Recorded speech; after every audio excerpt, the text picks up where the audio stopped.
and welcome to Forbidden Planet TV. And on today's episode, we are very excited to be joined by Anton Hur to talk about Toward Eternity and many other things that you have translated also, so including the wonderful Magical Girl Retires, which is giving me like Card Captor Sakura vibes, and I'm not mad at that. It's a stunning book and cover. But yes, so for such a short novel, it packs one hell of a punch. Where did it start? Where did all the ideas kind of come from? In the shower. In the shower? Yes. As all good things. Yes. So this was before iPhones became like basically waterproof. Yeah. Yeah. So I could not take my phone in the shower. And so I was just like taking a shower and I had nothing to do. I was very bored. And so you have all these random thoughts in your head. And then I thought about nanotechnology and I thought, oh, what if what if you replaced every single cell of your body with like in your brain with a nanite, and that then you would basically have a nanite brain and you would solve the consciousness uploading problem, because you can't really upload or download your consciousness to something else. And so that then you could effectively live forever. And then I kind of like had the idea like, why would anyone do that? Well, maybe they have cancer, and so they would replace those cells with nanites. And then what if that went out of hand and then your entire body got replaced with nanites? Then you would live forever. And what would that like? And I felt like that would be a side effect. But then what would make it a feature and not a bug? And I thought, excuse me. And I thought, well, then if the person who received the therapy received it because they wanted to have a bit more time with the person they loved, then it would be worth an eternity of hell, I guess. And so that's how the book kind of like began. It's such a wonderful book, and it feels very personal. Are you one of the main characters? Basically, yeah. Basically, yeah. The Victorianist who comes out in the beginning, like, so he's. I mean, they say he's a Korean gay man, and he's married to a Thai man, as am I. So yeah, like the story of how they first met is in the book, and that's exactly how I met my husband. So a lot of things in my life are in the book.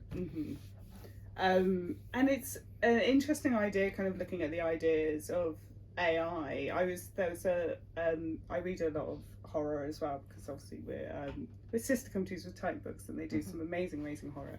And and there's a horror that was recently recommended to me. I might have to like include it in the notes, about someone who is sent to hell, and the only way they can get to heaven is to remember all their memories in the correct order. But then you start to misremember things that have happened to you, and it started to get me thinking about this again, that you're just like, oh, if you downloaded everything, then you wouldn't misremember like how you met someone or first conversation. It's all almost like it's like a program in a way, which is a scary thought. So yeah, just a wonderful scope of the novel. So where did, or kind of, I suppose personally, what do you think about AI and kind of what's happening in the wider world at the moment? Well, I think a lot of science fiction, AI that appears in science fiction is AGI, artificial general intelligence, not artificial narrow intelligence. Whereas in the real world, it's mostly artificial narrow intelligence. So, basically Skynet is... this is the AGI. This is the thing. This is in that tradition. And well, as a translator, I deal with AI more than as a writer. And as a translator, I'm always being told that I'm going to be replaced by AI, but I don't see it happening, because like there just isn't enough data to train machine translation to be as good as I am. So, or even to be anywhere near commercial level. So I'm personally not bothered. I feel like translation is a general AI project, not a narrow AI project, although a lot of tech bros would disagree, and they would disagree because they want venture capital money. and they're trying to gaslight everyone into thinking that an AI can do my job. It can't. So stop trying. It's always money. Oh yeah. Unfortunately. Mhm. Because I think some of the recent things, especially in publishing, it's been a lot about the kind of artwork and kind of giving the artists and stuff their kind of dues for the gorgeous covers that they create. And I know an author friend of mine who's a fairly big author, when he had a new series commissioned a couple of years ago, he was given an AI cover originally and wasn't told it was an AI cover. That all kind of came out later, and you know, it never came to pass. We got some gorgeous covers for his new series. But it's so interesting, the idea of AI created art. And again, this is obviously what your book touches on, whether an AI can appreciate art and whether they'd be able to. So yeah, what do you think about, I suppose, the kind of the artist idea and kind of giving the artist or the translator, like obviously the recognition they deserve for their work? Yeah, I mean, I think of translators more as readers than writers. I know there's like a whole movement like, oh, like, you know, we should appreciate translators like we appreciate writers, and I'm totally all for that, obviously 100%. But I feel like translator is a very specific kind of reader, really, not a kind of writer. And to me, it always occurred to me that the appreciation of art is in a lot of ways more important than the creation of it. And I'm kind of like, the next novel that I'm writing kind of deals with this in a way where there are no more writers, but they can't replace literary translators. So literary translators are still human, but some writers are like robots or something. So yeah, I think, and that's why the AI that appears in this book is the way that it is. They have a whole conversation in here where it's like, well, you know, what a true like human AI would be something that could appreciate poetry, appreciate a work of art, and not just like statistically cobble together like hideous AI art. You know, I think it's really hideous. Yes. Yeah, and really, it's like predictive language models. Like it's a predictive visual model. Like apparently, statistically, like the author Danye Coles taught me this, but we like high contrast images, and that's why when you look at an AI art, a piece of AI art, it looks very high contrast. Like the colors are very bold, and you know the shadows are very dark, and the highlights are very highlighted, and all of those kind of things have to do with, you know, the fact that, like, you know, just somewhere like a farm of human beings just clicking, I like this photo, I don't like this photo, I like this photo, I don't like this photo, and collating all of those like qualities into one image. And that's why it looks weird. And that's why AI art looks weird, and that's why AI translation looks weird, and that's why AI poetry, frankly, looks weird. Yes, yeah. We've all seen the I suppose it's more some of the kind of photo apps and stuff that people use where someone suddenly got like 7 fingers or something. Yeah, it's just like finger verification. Oh, yeah. In the future, this is what we're gonna do. Yeah. Like to verify we're human. Yeah. Hello. Yeah. Oh, yeah. This is a bit of a tangent, but it was quite funny. When I used to work at Waterstones for many years, and their head offices decided to have kind of fingerprint recognition, but it never worked. And then they were talking about doing iris recognition, and I was just like, sorry, when did I sign up for the MI5? Just like going into work. Well, if any company's going to do that, it's this one. Yeah, well, it's pretty cool. Yeah. And kind of coming back to the idea, I suppose, of like poetry and creativity, the character of Ellen is so interesting, having the kind of a musician and kind of what inspires a musician to be able to play and be able to kind of play a piece in a certain way that's unique to that kind of musician. So where did the kind of the character of Ellen come from? Because there's almost kind of like that horror element of when you're seeing the different versions, which is kind of, that's kind of, that got me. That was good. Yeah, several ideas came together in Ellen. I love literature. Literature will always be my first love and my everything. But there's something about music. Yes. Yeah, there's something about music that's it's so immediate, it's so visceral, it's like pure emotion, pure thought, pure abstraction. The music is just has such a like I can't describe it in words. Yes. Literally. Yeah. So, and I wanted to kind of have some of that in the book because I love music and musicians so much, and a lot of the ideas that have to do with eternity and forever and universality like kind of came from music for me. So I wanted a bit of that in there. The whole thing with the when the Ellens when two Ellen clones look at each other and only one of them can survive, it's like when it's a very Victorian trope, right? Like when you're reading a Victorian novel and there are these doubles, yeah, and then one of them has to die, like they cannot coexist, and so one of them has to murder the other. It's kind of like, it's in like every, you can find an instance in like every Jane Austen book, every Bronte book, and so I thought, why don't I take that idea to a very literal, why don't I make a very literal manifestation of that idea? And so they literally, only one of them could survive, like kind of like Highlander, except much more instantaneous. I just love that idea of like, and that there's always like a mini kind of car chase at one point. That felt like very like, oh, I'm watching it. Very good, very good. So all the kind of, I suppose the different characters that we come across, they're all kind of writing in the same notebook.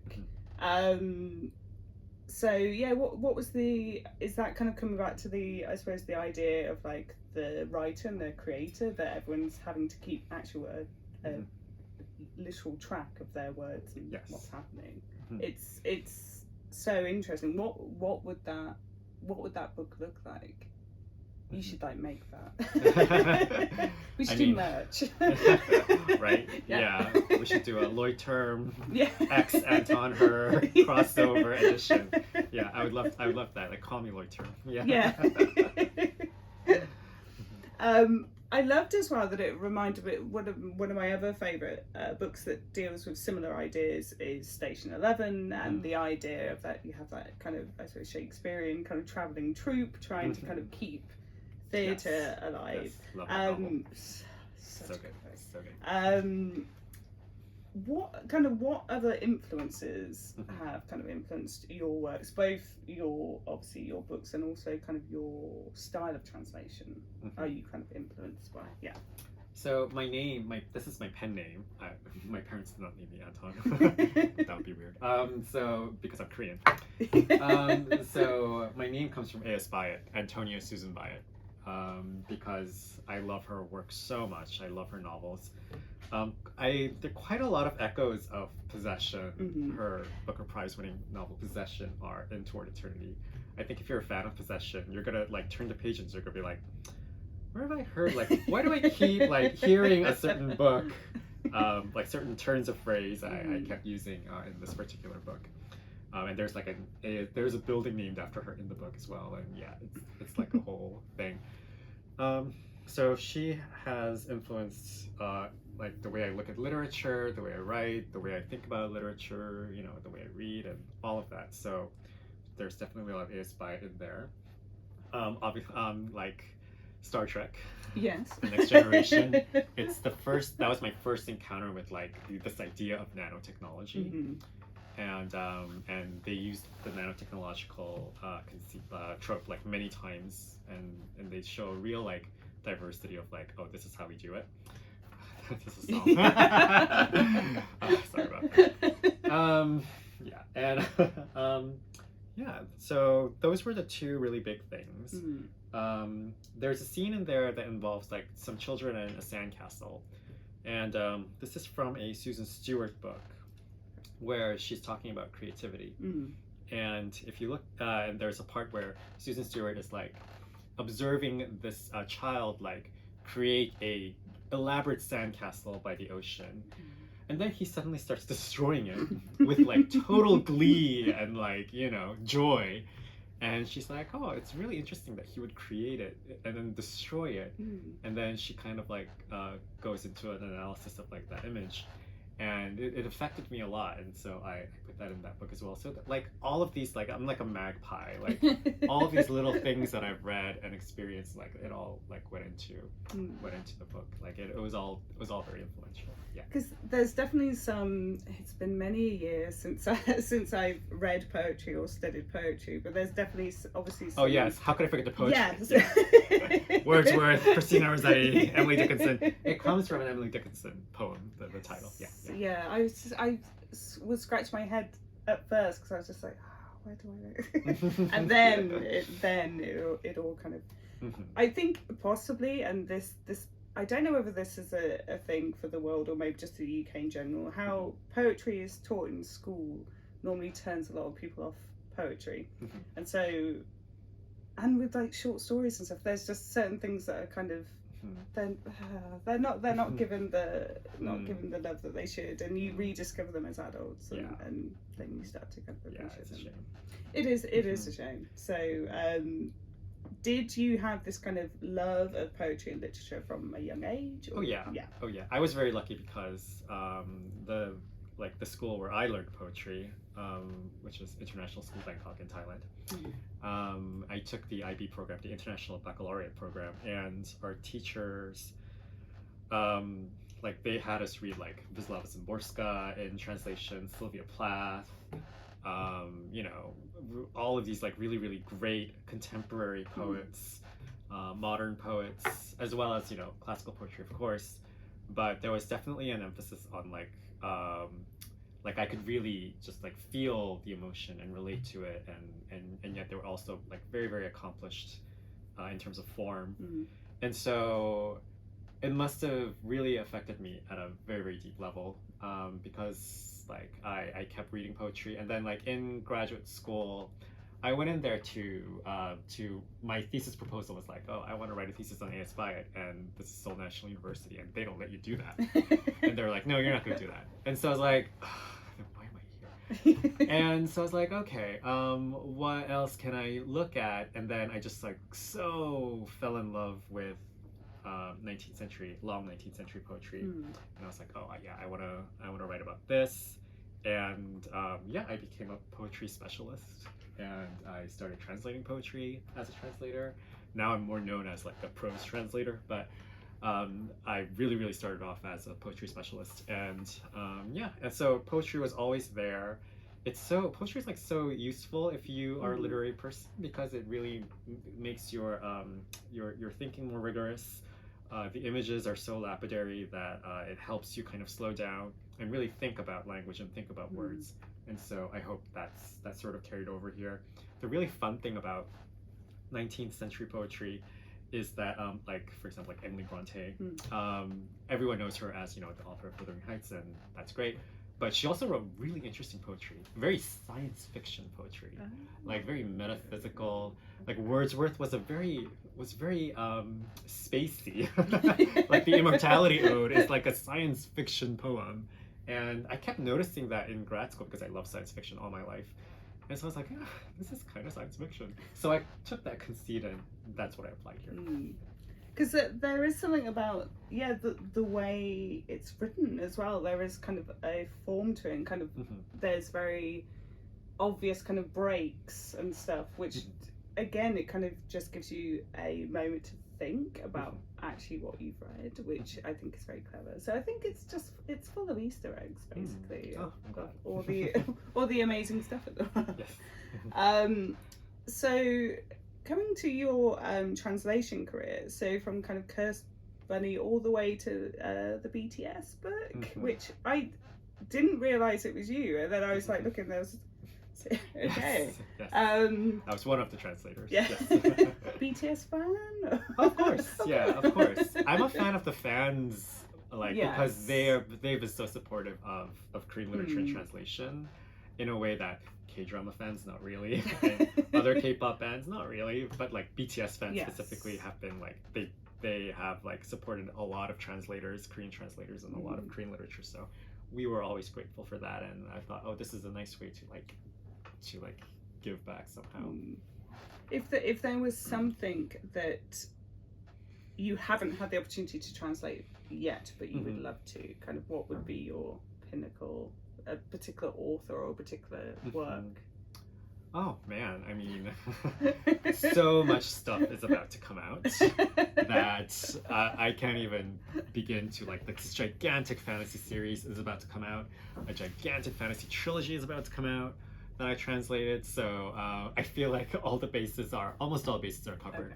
Okay. There are certain very quirky things, like there's a lecture series on trauma that I would like to put out, but it's so complicated because I think the author is not with us anymore. Okay. The Korean publisher will not tell me, will not connect me to the author. Like, so much stuff goes on like behind the scenes with translation that it's just. I wish I could just be like, hey, I'm Anton Hur, let me translate your book.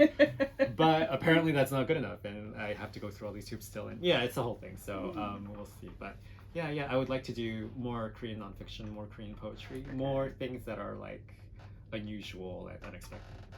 Yeah. I mean, it is great to see obviously more translated fiction, and there have been, obviously with successes of Chinese sci-fi with like Three Body Problem and with the adaptation. Can you see your adaptation of this, and who would you cast? Oh, yes. I absolutely can. Which has, sisters, if you're watching this, it's kind of structured like Cloud Atlas and Sensei, so please take a look. I think we sent you a copy. I'm pretty sure we did.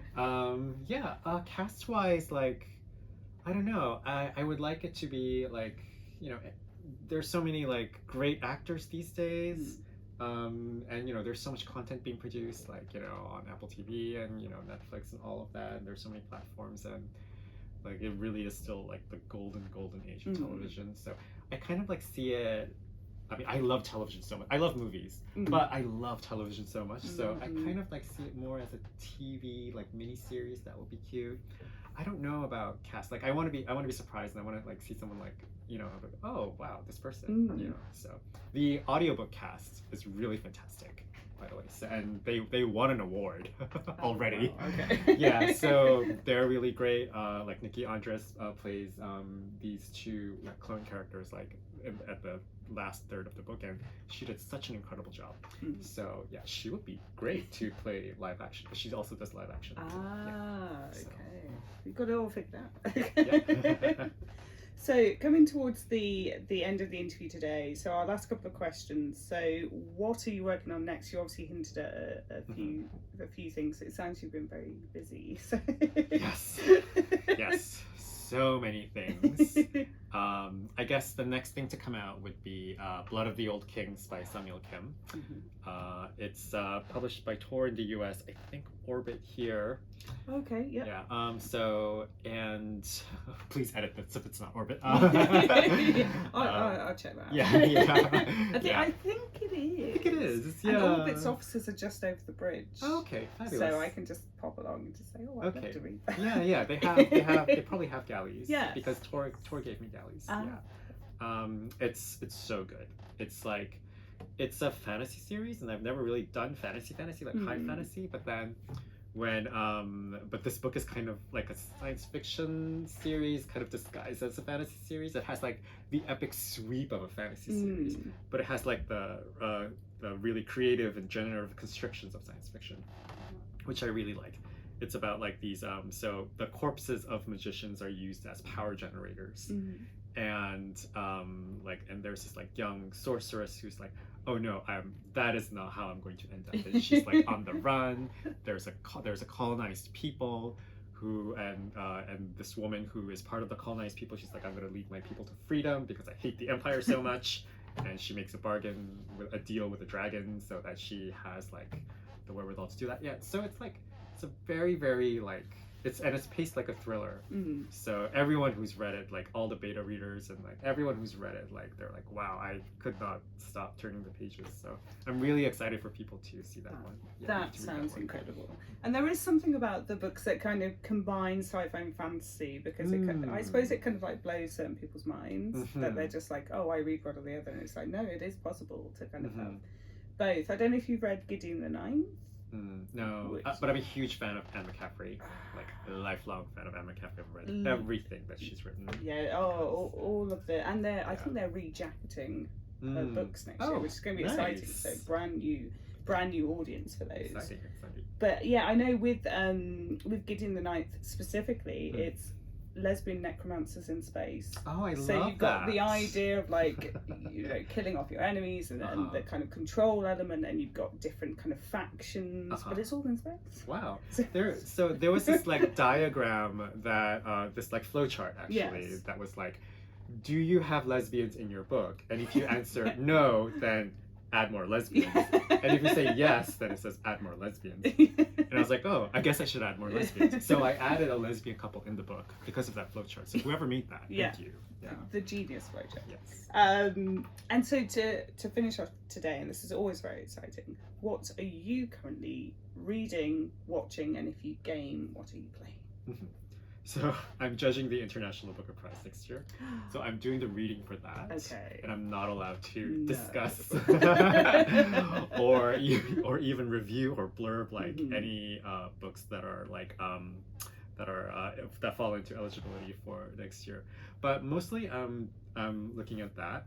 In terms of like television, I just love Foundation on Lessons in Chemistry also, like that's really great. I love mid-century. I don't know why that period in history, in American history, is so appealing to me. Like I love Mad Men, so I really like that show. So I feel like Apple TV's like really killing it. So I know this is very late, but I saw on that Crashing on Netflix with Phoebe Waller-Bridge. Yeah. It was really good. I didn't expect it to be that entertained, but it was really good. And so those are what I've been watching so far. As far as movies, it's like whatever Korean Air has on its entertainment screen. that is my culture for this past month. Yeah. No, that's fair. And you've got a few more journeys to do. So yes. So I will see you around the world. Exactly. The next. the Indonesia, next Australia, Singapore. Yeah. I mean, you're worldwide. I speak English everywhere apparently. Yeah. But thank you so much for joining us today. You're going to sign a ton of books for us now, which is great. So anyone watching at home, there'll be signed copies available in all of our stores very soon, and pre-order on our website now. But we will see you next time.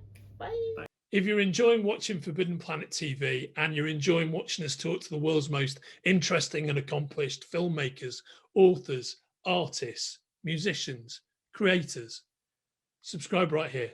See you soon.